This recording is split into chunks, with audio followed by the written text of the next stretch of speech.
Una ex reina de belleza y actriz de telenovela, fue eliminada junto a su esposo en frente de su hija. Su muerte no solo conmocionó al país entero, sino que también provocó una ola de protestas en busca de justicia y seguridad, en una Venezuela marcada por la violencia y tragedias similares que ya se habían vuelto demasiado comunes. Esta es la historia de Mónica Spear. Nació un 1 de octubre de 1984 en Maracaibo, Venezuela, hija de Rafael Spear e Inge Motz. Allí vivió toda su infancia hasta que, cuando tenía 16 años, se mudó junto a su familia a Estados Unidos. Al principio, como muchos jóvenes, no tenía claro el camino que quería tomar. De hecho, comenzó estudiando ingeniería en la Universidad de Florida Central. Sin embargo, un día se dio cuenta que ya esto no era lo suyo y se cambió para artes dramáticas. Después de un tiempo en Estados Unidos, decidió regresar a Venezuela y participó en el programa de belleza Miss Venezuela 2004, representando al estado de Guárico. Desde el principio fue una de las favoritas, ya que no solo era muy linda, sino que también era inteligente, humilde y carismática. Ganó el concurso, lo que le permitió participar en Miss Universo 2005, que se realizó en Tailandia. Aunque no ganó, quedó como cuarta finalista, lo cual fue un gran logro para su país. Y claro, esto le dio un gran impulso de fama, lo que le permitió comenzar en la actuación, que era lo que ella realmente quería hacer. Así que comenzó a moverse en ese mundo y su primer papel fue en la novela El Desprecio, aunque este no era un papel protagónico, pero el gran giro vino en 2007 con la novela Mi Prima Ciela. Mónica interpretaba a Ciela, una joven alegre, valiente, con muchas ganas de vivir, pero que enfrentaba una enfermedad terminal. Con este papel, Mónica consiguió ganarse una vez más el cariño de Venezuela y ya no era solo una Miss, sino que también era una gran actriz. En 2008 protagonizó La Mujer Perfecta, donde interpretó a una joven con síndrome de Asperger, y otra vez lo hizo con una sensibilidad tremenda. Fue un papel desafiante, distinto, y Mónica se metió en él con respeto, con estudio y con empatía. Muchos expertos aplaudieron su actuación, pero lo más importante es que muchas personas se sintieron identificadas, y eso dice mucho del impacto que tenía como actriz. Luego vinieron varias producciones más, como Calle Luna, Calle Sol y Flor Salvaje, una serie grabada en Colombia que también fue muy popular. Para ese momento, su rostro ya no era conocido solo en Venezuela, sino también en varios países latinoamericanos. Sin embargo, a diferencia de muchas celebridades, se mantenía sencilla y cercana, lo cual hizo que fuera una actriz muy pero muy querida por el pueblo. En medio de todo este éxito, conoció a quien sería su futuro esposo, Thomas Henry Berry, un empresario irlandés que se mudó a Venezuela cuando tenía 7 años, pero luego de sufrir un ataque armado se mudó a los Estados Unidos buscando seguridad. Se enamoraron, se casaron y en 2009 tuvieron a su hija Maya. En este momento, aunque Mónica venía de un ritmo laboral bastante intenso, decidió hacer una pausa, no por falta de oportunidades ni nada de eso, sino porque quería dedicarse solamente a su papel de madre, y solo volvió al trabajo cuando Maya era un poquito más grande y sentía que podía equilibrar su papel de madre con el trabajo. A pesar de toda esta felicidad, Mónica y Thomas se divorciaron en 2012, pero después de esto continuaron con una relación muy buena de amistad, incluso hacían viajes juntos, todo esto por el bien de su hija. Fue así como en 2013 regresó a las pantallas con fuerza, protagonizando la telenovela Pasión Prohibida, que lamentablemente fue su último papel en telenovelas. En junio del 2014, Mónica, Thomas y su hija Maya estaban de viaje por Venezuela. Habían pasado la Navidad en Caracas y habían ido a pasar el Año Nuevo en los estados andinos. Se dice incluso que este fue un viaje de reconciliación de la pareja. El 6 de enero del 2014 iban por la carretera del Puerto Cabello hacia Valencia cuando, al caer la noche, algo inesperado pasó. Una de las gomas del coche se pinchó. Este sitio era un lugar muy oscuro y solitario, lo cual lo hacía muy peligroso. Como no podían seguir caminando, se detuvieron y llamaron a emergencias para pedir una grúa. Sin embargo, les dijeron que no habían unidades disponibles. Poco después pasa una grúa y le piden ayuda. Como el lugar es bastante peligroso, deciden que lo más seguro es montar el carro en la grúa para irse lo más rápido posible, porque hay muchos asaltantes por estos lugares. Los tres se montan en el carro para luego montarse en la grúa, y cuando ya estaban haciendo los últimos ajustes llegan 6 personas armadas. Según los informes de la policía, ellos se resistieron al robo y esto dio inicio a una balacera que acabó con la vida de Mónica y Thomas. Mónica fue encontrada acostada con la cabeza en los muslos de su esposo. Tenía 3 disparos, uno en un brazo, otro en un glúteo y otro en una pierna. Y Thomas, que recibió un disparo en el pecho y otro en un brazo, estaba recostado hacia atrás como intentando proteger a su hija, quien estaba acostada en el asiento trasero. trasero. Maya, gracias a Dios, salió con vida de esto, pero quedó con una herida en una pierna y tuvo que presenciar a tan corta edad como sus padres perdían la vida. Al día siguiente, el vehículo fue remitido a la unidad de la policía científica para su posterior estudio criminalístico. Después del crimen, Venezuela entera quedó en shock, no solo por la pérdida de Thomas y Mónica, sino por lo brutal y sin sentido que había sido todo. Mónica era una figura pública muy querida en Venezuela. No solo había sido una Miss, lo cual es muy admirado por las niñas y adolescentes, sino que a pesar de su fama en las telenovelas siempre se mantuvo como una persona humilde y agradable. Este no era un caso aislado, cientos de personas perdían la vida de esta manera y lo peor es que la mayoría de las veces no obtenían respuestas. Cuando la noticia recorrió el país, muchas personas salieron a las calles a protestar exigiendo justicia y seguridad para Venezuela. Bajo tal presión, las investigaciones comenzaron de inmediato y al cabo de 3 días al menos 150 personas habían sido investigadas. Pero ese grupo se redujo cuando encontraron las pertenencias de las víctimas tras una serie de allanamientos. Todos pertenecían a una banda que se dedicaba a asaltar vehículos en estas zonas y eran jóvenes de entre 17 y 25 años. Durante el juicio, que fue seguido de cerca por los medios, se revelaron detalles escalofriantes, cómo vigilaban las rutas, cómo identificaban a las víctimas, cómo actuaban en grupo, como si fuera algo rutinario. El asesino de Mónica fue identificado como Gerardo José Contreras Álvarez, conocido como El Gato, quien en aquel entonces tenía tan solo 19 años. Fue arrestado en enero del 2015 y en 2016 fue llevado a juicio y condenado a 26 años de prisión, y los demás miembros del grupo recibieron penas similares. Pero en esta historia hay una segunda versión. Los periodistas David Ramírez Miranda y María Isoliet Iglesias se encontraban realizando una investigación privada para la escritura de un libro. Es en medio de toda esta investigación que le hacen una entrevista en prisión a El Gato. Él dice que ellos no tenían intenciones de herirlos. Llegaron y las víctimas no se resistieron al robo, así que tomaron sus pertenencias y cuando ya se estaban marchando, el dueño de la grúa comenzó a dispararles. Ellos se defienden y quienes terminan heridos en medio de toda esta situación son las personas que se encontraban indefensas. El 13 de julio del 2020, cuando El Gato llevaba tan solo 4 años de condena, falleció de tuberculosis, así que nunca pudo salir de prisión. Debido a todas aquellas protestas, el gobierno prometió tomar medidas para mejorar la seguridad. Se habló de mejorar la iluminación, la vigilancia y reactivar operativos de seguridad, pero muchos opinan que aunque hubo un impulso inicial, todo esto continuó igual que siempre. Después de la tragedia, Maya quedó bajo la custodia de sus abuelos maternos y en 2022 su tío Ricardo Spear y su esposa la adoptaron formalmente. Hoy Maya tiene 16 años y es una adolescente brillante, siempre en el cuadro de honor. Incluso recibió la orden presidencial a la excelencia cuando cursó 5º grado en Estados Unidos. En agosto del 2024 participó en una manifestación en Orlando junto a venezolanos exiliados. Allí habló con fuerza sobre la situación en su país y lo que sucedió con sus padres. Mi mamá se murió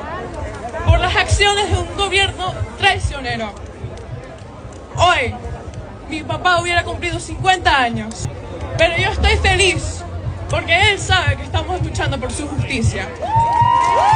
Su discurso conmovió a muchos y se convirtió en un símbolo juvenil por la justicia y la seguridad en Venezuela. En homenaje a Mónica, sus fans de Venezuela colocaron velas y flores frente al canal en donde trabajaba. En Miami, donde también vivió, hubo una misa multitudinaria y el mundo del espectáculo dedicó especiales en su memoria. El asesinato de Mónica Spear y su esposo no fue solo una tragedia personal, fue también el reflejo de una Venezuela herida por la inseguridad. Su historia abrió los ojos de muchos y exigió una protesta por el cambio. No podemos olvidar que detrás de cada cifra hay vidas, sueños y familias. Gracias por quedarte hasta el final. No olvides suscribirte, activar la campanita y darle like si te gusta este tipo de contenido. Nos vemos en el próximo video.